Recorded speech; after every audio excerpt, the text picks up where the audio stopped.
오늘 또 귀한 예배 오신 여러분들 주님의 이름으로 축복하고요. 11월 마지막 날이죠. 이제 2025년도 한 달 남았죠. 한 달 여러분 이해 시작할 때 하나님 앞에 소망하고 또 결단했던 중심들, 드리고자 했던 귀한 헌신, 전진으로 믿음으로 꼭 붙들고 전진해서 남은 한 달 동안 다 응답받으시기를 예수님의 이름으로 축복합니다.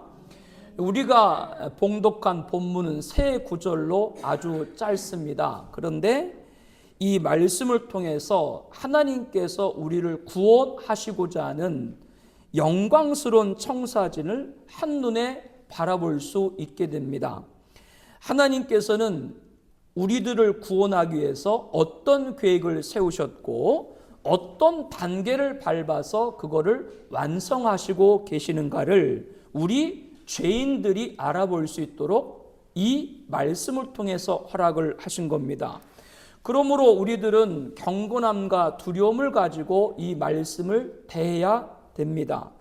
이 말씀을 절대 머리로만 이해하려고 해서는 안 되고요. 또한 완전히 다 이해할 수 있다, 그렇게 기대를 갖는 것도 어떻게 보면 조심스러울 수 있습니다. 왜냐하면 하나님의 말씀은 영적인 것이기 때문에 이해할 수 없는 부분이 이성으로 말이죠. 그렇기 때문에 믿음으로 받아들여야 되는 부분들도 있다는 걸 여러분들이 먼저 알아주셨으면 좋을 것 같습니다. 그래서 시종일관 겸손한 마음으로 이 말씀 앞에 설 때 성령께서 우리 눈을 열어주시고 진리를 깨닫는 은혜를 주실 줄로 믿습니다. 28절에 우리가 알거니와 하나님을 사랑하는 자 곧 그의 뜻대로 부르심을 입은 자들에게는 모든 것이 합력하여 선을 이루느니라. 이 말씀을 얼핏 오해하는 경우가 있습니다. 예수 믿기만 하면 모든 것이 합력하여 선을 이룬다, 그렇기 때문에 우로 가거나 좌로 가거나 다 만사가 잘 된다는 말씀이구나, 이렇게 생각할 수 있는 소지가 있습니다. 그래서 어떤 사람들은 이 구절을 통속적인 낙관론으로 보기도 합니다. 통속적이란 얘기는 세속적이다라고 하는 거예요. 세상적인 생각이다라고 하는 겁니다. 낙관론은 신앙 안에서 필요합니다. 그런데 우리들의 낙관론은 통속적인 세상적인 그런 생각 안에 있는 낙관론이 아니라 영적인 믿음 안에서 신앙적인 낙관론이 되어야 될 줄로 압니다. 그래서 이 말씀의 바른 의미를 먼저 아는 것이 필요해요. 만사가 저절로 굴러가면서 선한 것으로 바뀐다, 이런 식으로만 보아서는 안 됩니다. 누군가 모든 걸 합력해서 선을 이루도록 해주는 분이 계시다라고 하는 것이죠. 그 누군가가 누구예요? 하나님이십니다. 물론 어떤 경우는 성도와 성도 사이에 합력해가지고 선을 이루는 경우도 있죠. 그러나 그 또한 성도가 성도 사이에 합력해서 선을 이루는 것도 누가 개입을 하신 거예요? 하나님이 개입을 하신 겁니다. 그러므로 우리는 이 구절을 읽을 때 모든 것을 합력하여 선을 이루신 분은 하나님이다, 여기에 초점을 맞춰야 하는 것이죠. 하나님은 누구에게 모든 것을 합력하여 선을 이루는가? 그것은 자기 뜻대로 부르심을 받은 자입니다. 하나님이 부른 자에게 하나님이 모든 걸 합력하여 선을 이루게 된다, 이루게 하신다, 이게 전제가 돼야 돼요.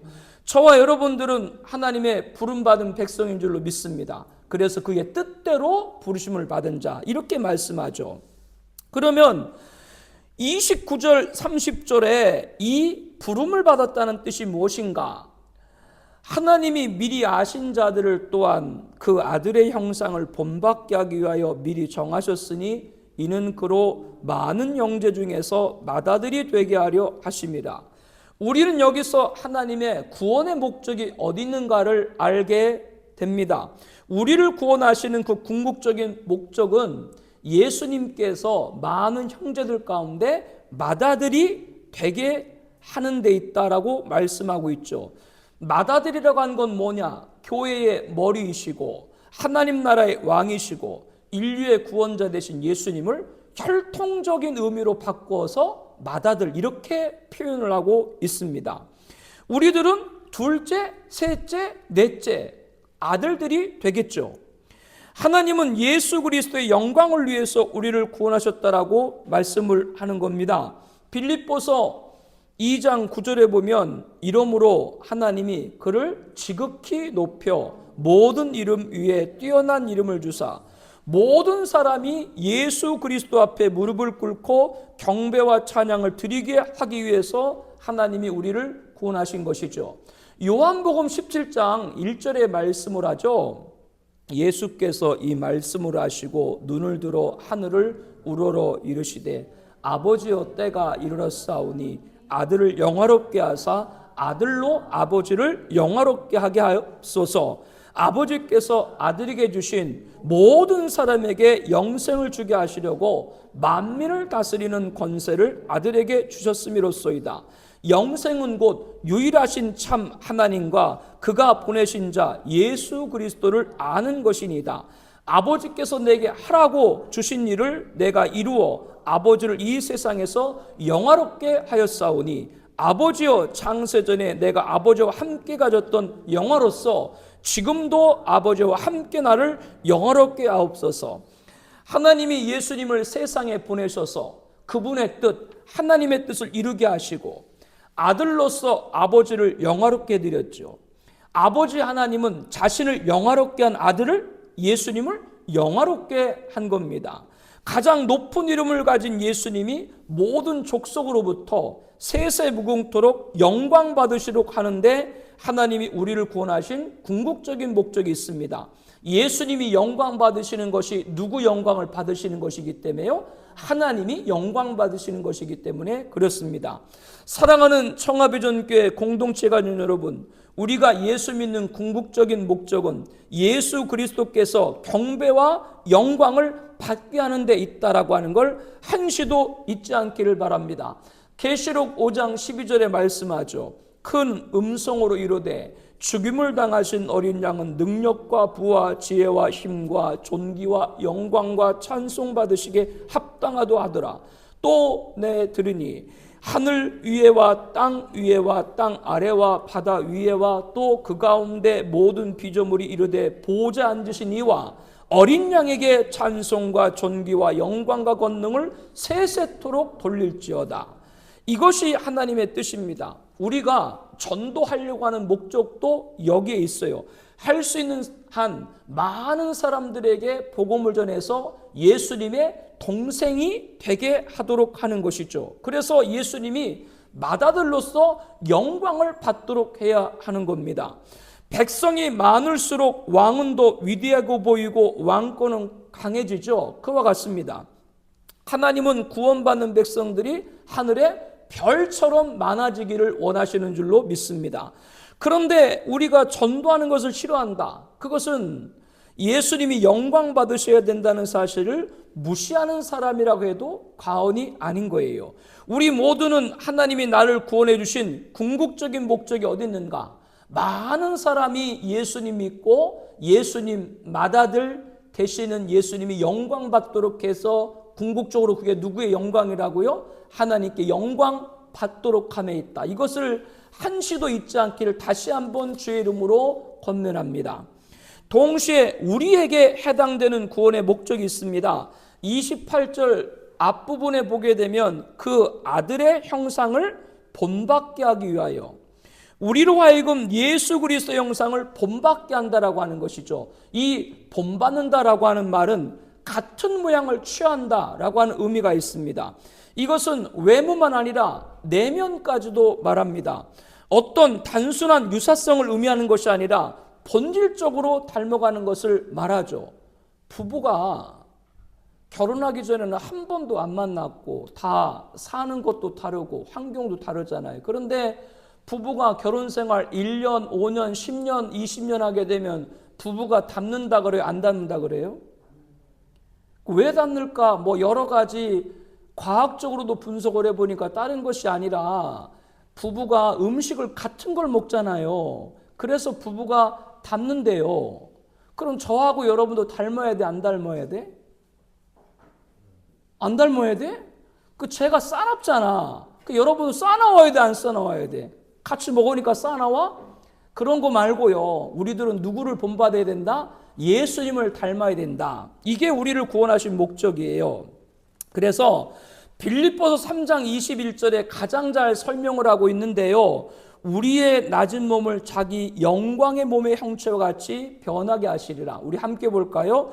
우리의 낮은 몸을 자기 영광의 몸의 형체와 같이 변하게 하시리라.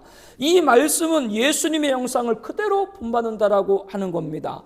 로마서 8장에 봐도 여러 곳에 예수님의 형상을 본받는다는 말씀이 다양하게 표현되어 있어요. 로마서 8장 17절에 봐도 우리가 그와 함께 영광을 받기 위하여, 이것은 예수님 형상으로 우리도 그 형상이 갖고 있다는 뜻이죠. 로마서 8장 23절에 봐도 양자 될 것 곧 우리 몸의 속량을 기다리라. 우리 몸의 속량도 결국 주님의 몸을 입는 것이죠. 30절 끝에 또한 영화롭게 하셨나리라 라는 것도 예수님의 형상을 담는 것을 의미합니다. 마지막 날에 저와 여러분들은 예수님 형상을 그대로 닮은 자녀로 만들어져서 하나님 앞에 서게 될 줄로 믿습니다. 이것이 우리를 구원하시는 이유고 목적인 것이죠. 28절 29절에는 29절 30절에는 이러한 구원의 목적을 달성하기 위해서 5가지 단계를 말씀을 하고 있어요. 하나님이 미리 아신 자들을 또한 그의 아들 형상을 본받게 하기 위하여 미리 정하셨으니 이는 그로 많은 형제 중에서 맏아들이 되게 하려 하심이니라. 또 미리 정하신 그들을 또한 부르시고 부르신 그들을 또한 의롭다 하시고 의롭다 하신 그들을 또한 영화롭게 하셨느니라. 여기 보면 5가지 단계, 하나님이 미리 아시고 미리 정하시고 부르시고 의롭게 하시고 영화롭게 하셨다. 이렇게 5가지 단계가 나오고 있는데요. 예수 믿으면서도 이런 구원의 단계조차 모른다 그러면 조금 송구한 편으로 무식한 거예요. 그리고 이런 구원의 단계를 잘 모르면 잘못된 이단 사이비의 회귀한 논리에 빠지게 돼요. 사랑하는 성도 여러분, 제가 하나님 말씀을 가지고 바로 가르쳐 드리니까 우리 교회 공동체 가족들은 무식하지도 말고 이단 사이비에 넘어가지도 않기를 주님의 이름으로 권면합니다.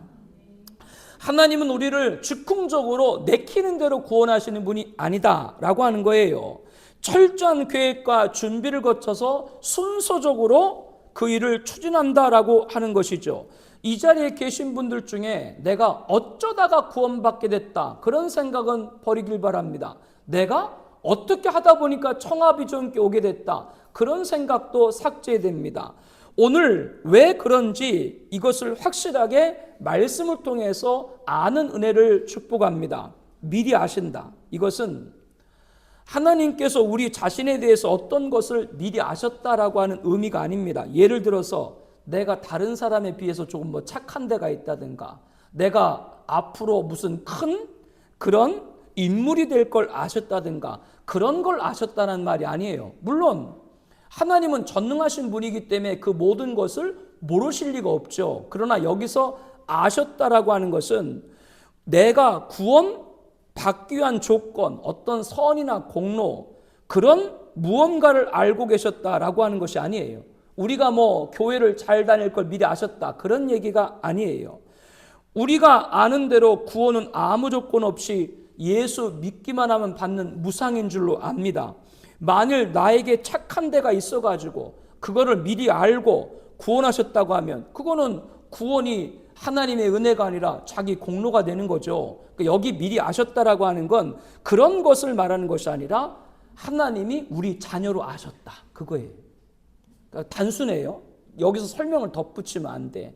미리 아셨다는 뭐라고요? 하나님이 나를 하나님 자녀로 아셨다. 그런데 언제부터 하셨는가?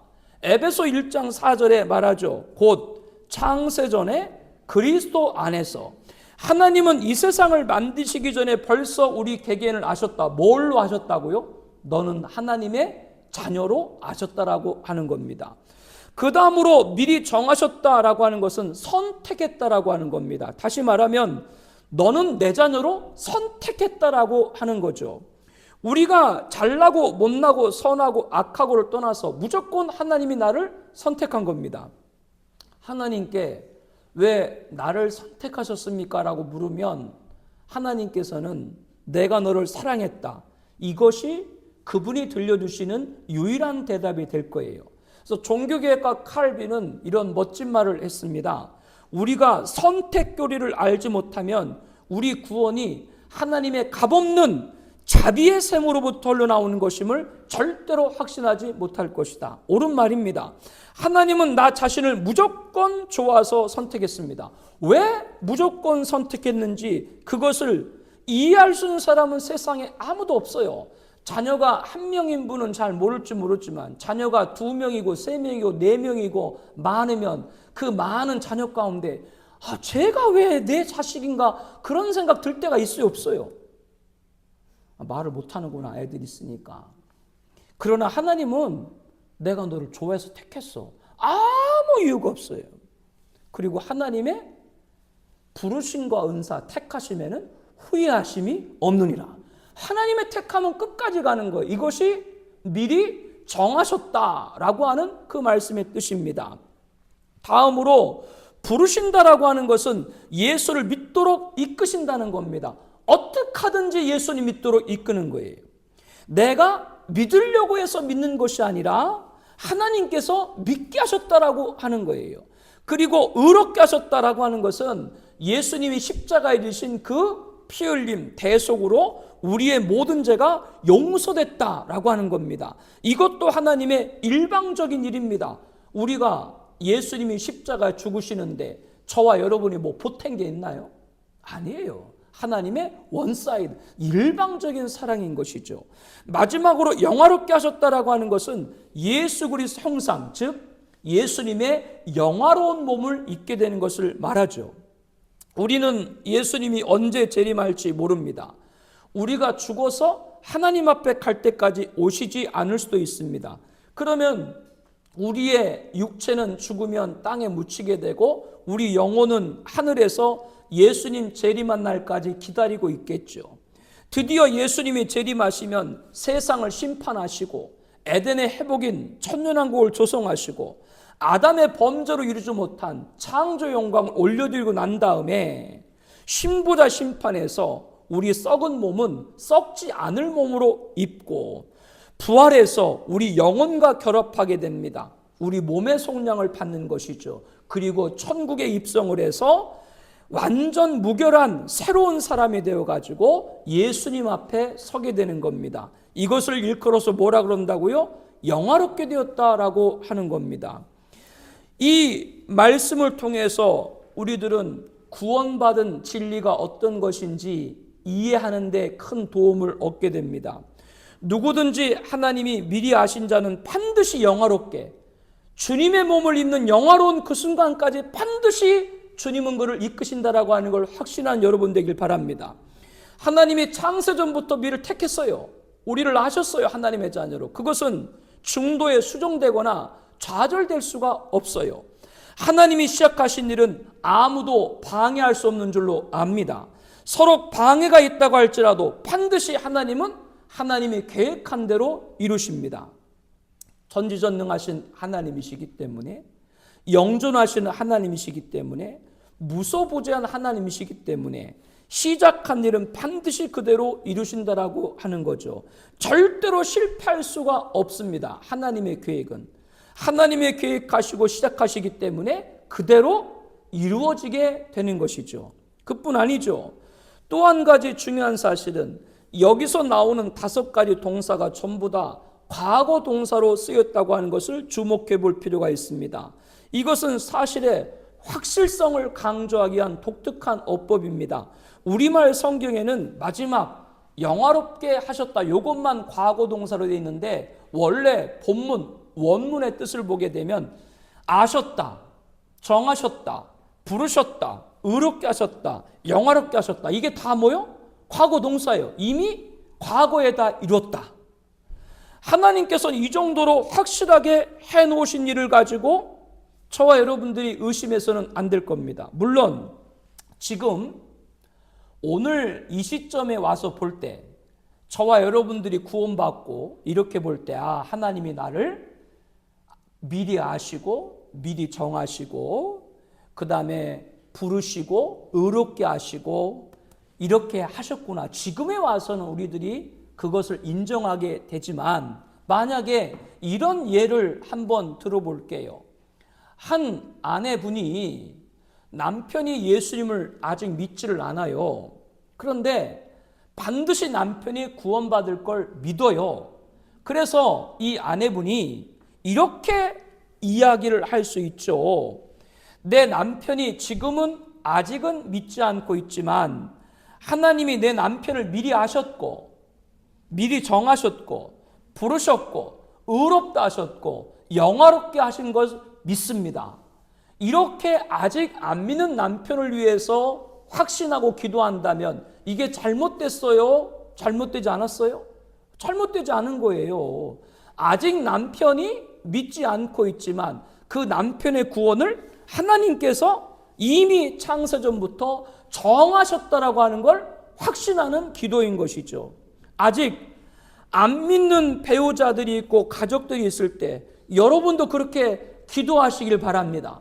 누구누구가 지금은 믿지 않지만 창세전에 하나님께서 미리 하시고 미리 그들을 정하시고 미리 그들을 부르시고 의롭게 하시고 영화롭게 하셨다.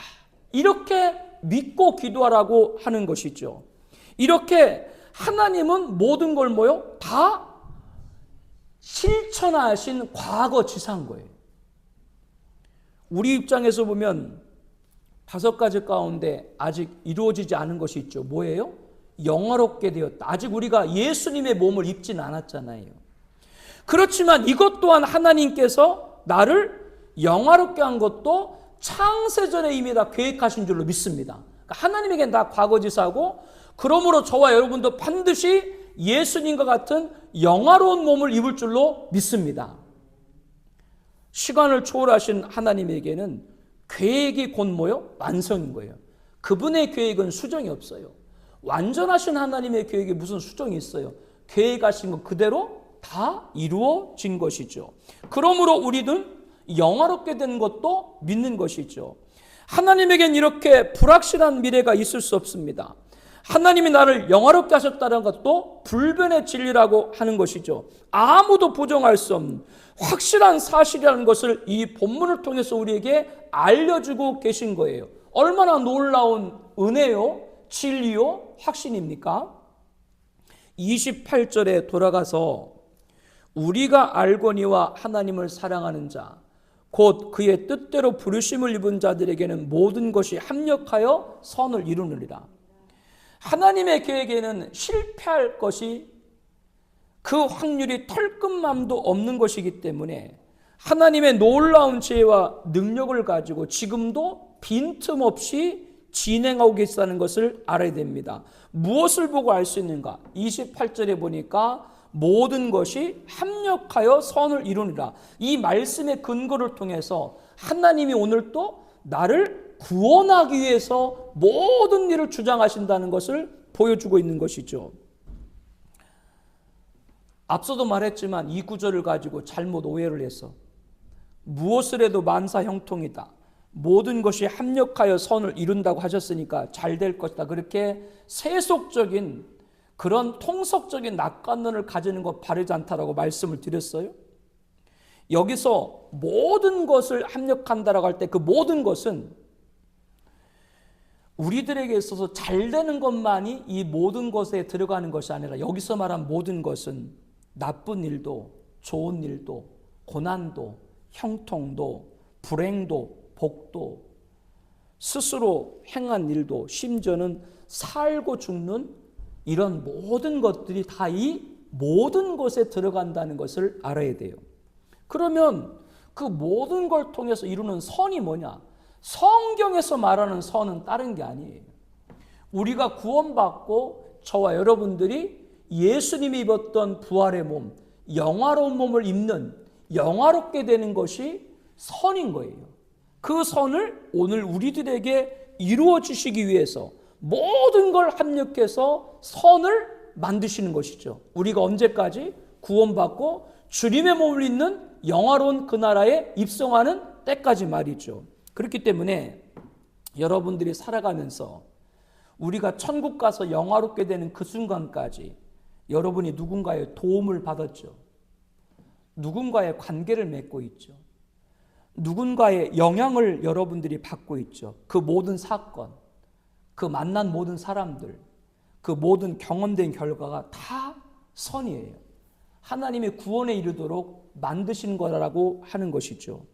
우리가 보기에 여러분들이 꼭 명심할 것은 아무리 만족스럽고 좋아도 하나님 보시기에 우리의 구원에 걸림이 되는 건 다 버려버린다는 걸 알아야 돼요. 하나님의 초점 뭐라고요? 우리가 구원받는데 선이 되도록 하는 거예요.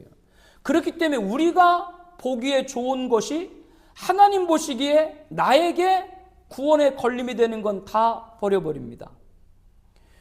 그러므로 반대로 우리가 싫어하고 만족스럽지 못하고 그런 것이 있을지라도 하나님께서 우리가 영화롭게 되는데 유익한 것이라면 그것이 선이 될 줄로 믿습니다. 이거를 알아야 돼요.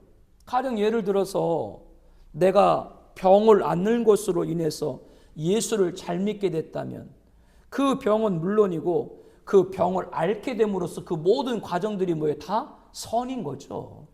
하나님이 나를 구원받도록 하기 위해서 그 모든 걸 계획하시고 진행을 하고 계시고 그렇게 해야 내가 깨달을 수밖에 없다는 걸 아시는 하나님의 아주 놀랍고 섬세한 손길인 것이죠. 성경이 말하는 선은 전적으로 구원에 초점이 맞춰 있다. 이걸 알아야 돼요. 뭘 잘 되고 뭐가 나한테 얻어지고 나한테 풍성하고 이게 선이 아닌 거예요. 하나님의 선은 뭐다? 내가 구원받는 게 선이다. 여기에 하나님은 초점을 맞추시고 우리의 모든 환경들을 다 만들어 가신다라고 하는 걸 절대로 여러분들이 잊지 말아야 됩니다. 그래서 우리가 구원받도록 하는 데 있어서는 하나님께서 의도적으로 개입을 하세요. 가수로서 크게 성공을 하고 지금은 대형 엔터테인먼트 대표이자 많은 연예인을 양성하고 있고 그러한 공로를 인정받아서 장관급인 대통령 직속의 대중문화교류위원회 공동위원장에 임명된 박모 씨는 누가 봐도 크게 출세한 사람입니다. 그런데 재혼한 부인이 이단으로 판명된 단체의 실질적 지도자의 실형의 자녀예요. 그 결혼이 잘못됐다는 것이 아닙니다. 여러분, 결혼이라고 하는 건 그 각각 개인들이 결정이 이건 존중해야 돼요. 누구를 만나서 결혼하건 그건 그 사람이 결정한 건데 그거가 잘못됐다라고 말하면 안 됩니다. 그런데 그로 인해 가지고 영향을 받아서 성경에 반하는 교리를 가르치고 우리가 믿는 예수님과 다른 예수를 전하게 된 요인이 됐다라고 한다면 왜 그 사람은 수많은 이성 가운데 정통교회가 금지하는 분을 만나게 됐을까? 세상적으로는 다 가질 걸 가졌는데 반면에 믿음과는 전혀 관계없는 환경에서 태어나고 자라고 배웠어요. 그런데 믿음의 이성과 만나서 결혼하고 가정을 꾸리고 교회를 다니게 됐어요. 자신의 인생에 믿음이라는 건 계획이 없었어요. 어떻게 그런 배우자를 만나게 됐을까요? 뭐 그냥 그렇게 됐을까? 아니에요. 이게 바로 하나님의 의도적인 개입하심입니다. 나를 어떻게 구원받도록 하기 위해서 그 모든 것을 합력하여 구원을 이루시기 위함인 것이죠. 우리에게 일어난 모든 일들은 그렇기 때문에 그저 자연스럽게 선이 된 게 아닙니다. 하나님께서 그 선이 되도록 작업을 하고 작업을 하신 것이죠. 우연히 된 것이 없습니다. 필연적으로 그렇게 된 것이죠.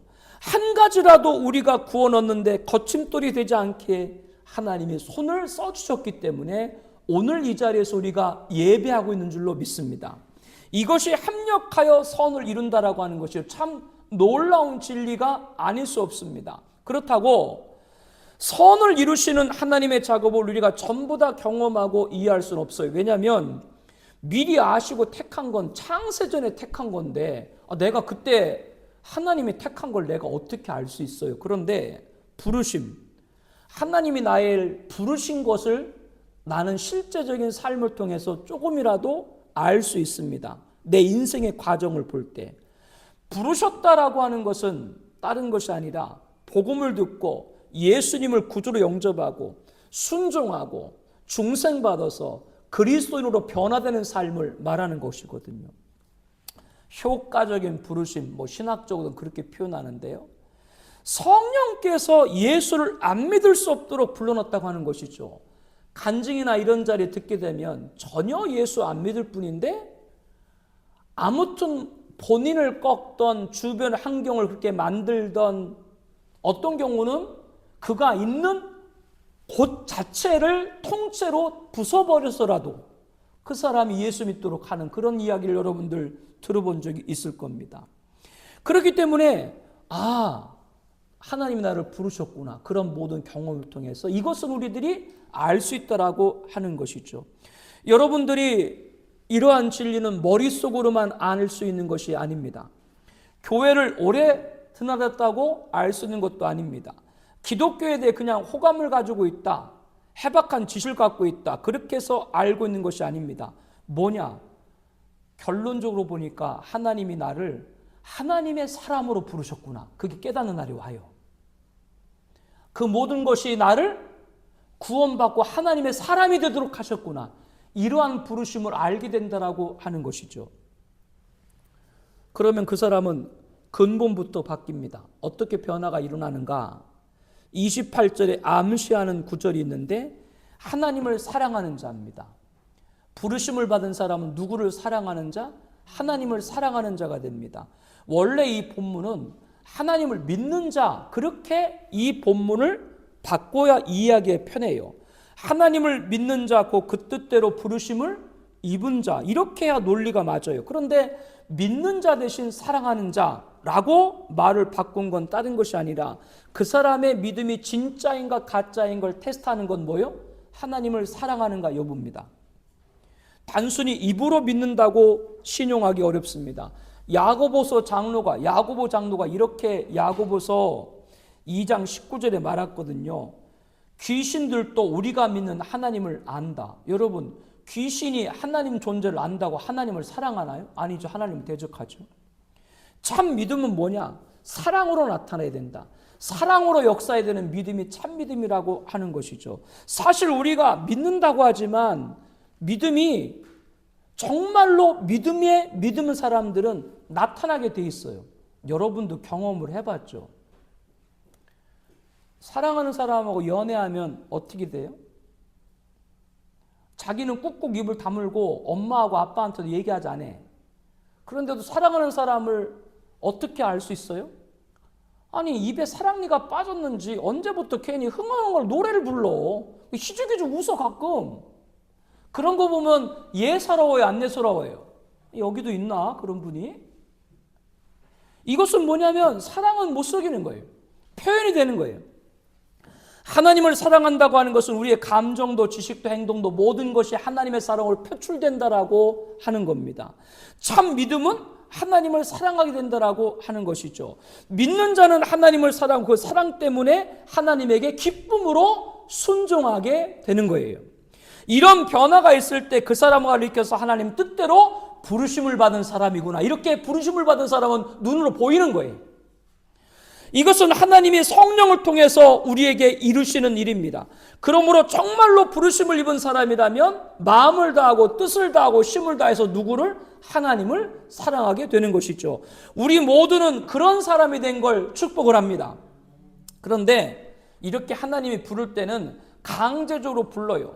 강제적으로 부르기 때문에 사람들은 그거를 좀 반발해요. 왜 나를 불러가지고 나를 하나님 사랑하게 하나 이렇게 반발하는 하나님의 개입을 간섭으로 생각하고 싫어하는 그런 인간의 본성이 있어요. 로마서 1장 21절에 말해요. 하나님을 알되 하나님을 영화롭게도 아니하며 감사하지도 않고. 인간은 원래 하나님을 알면서도 영화롭게 안 해요. 싫어해요. 우리 모두에게는 하나님 대신 자기가 높아지기를 원하는 본능이 있기 때문에 그래요. 그것은 죄, 아담으로부터 유전된 죄죠. 우리들에게 하나님이 갑자기 끼어드셔가지고 내 생활을 간섭을 해요. 말씀을 가지고 너 이렇게 하면 안 돼. 자꾸 우리 마음을 움직이세요. 이거 처음에는 받아들이기 어려워요. 내가 왜 하나님의, 조금 심한 말로 표현하면, 내가 왜 하나님의 따까리로 살아야 되는데? 나는 난데? 이렇게 내 마음에 그렇게 될 때 있어요. 그래서 한사코 하나님을 멀리 떠나려고 합니다. 목사님이 말하는 거 듣고 싶지 않아요. 성도들이 말하는 거 그리 달갑지 않아요. 교회에서 하는 일에 그렇게 호의적이지 않아요. 천국까지 가는 여정을 그린 철로 역정의 작가 존 보녀는 이렇게 말했습니다.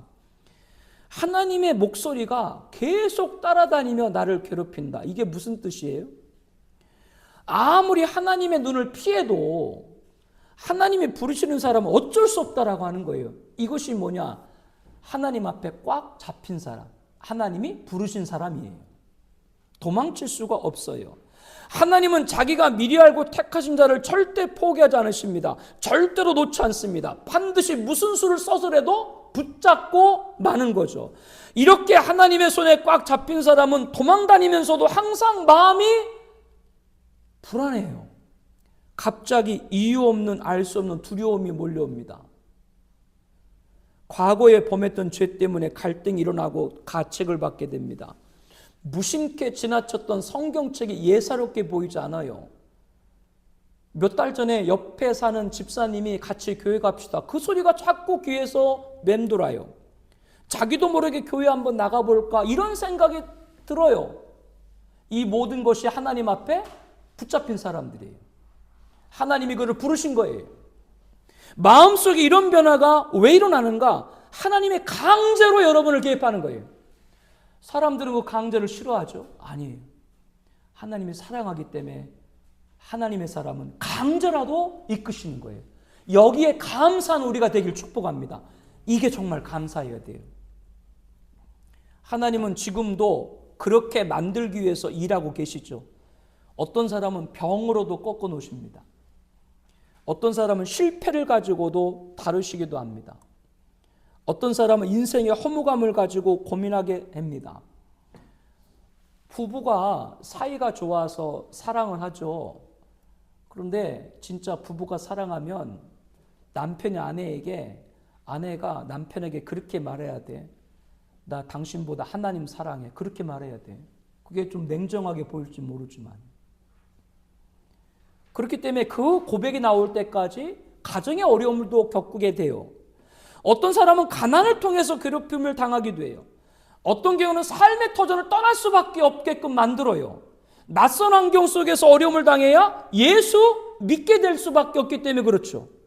이런 의미에서 예수 믿게 됐다는 것, 여러분들이 예수를 믿게 됐다는 지금 이것은 모든 걸 협력하여 선을 이루신 하나님의 작업이고 은혜인 줄로 믿습니다. 이게 우리의 감사가 되어야 하는 것이죠.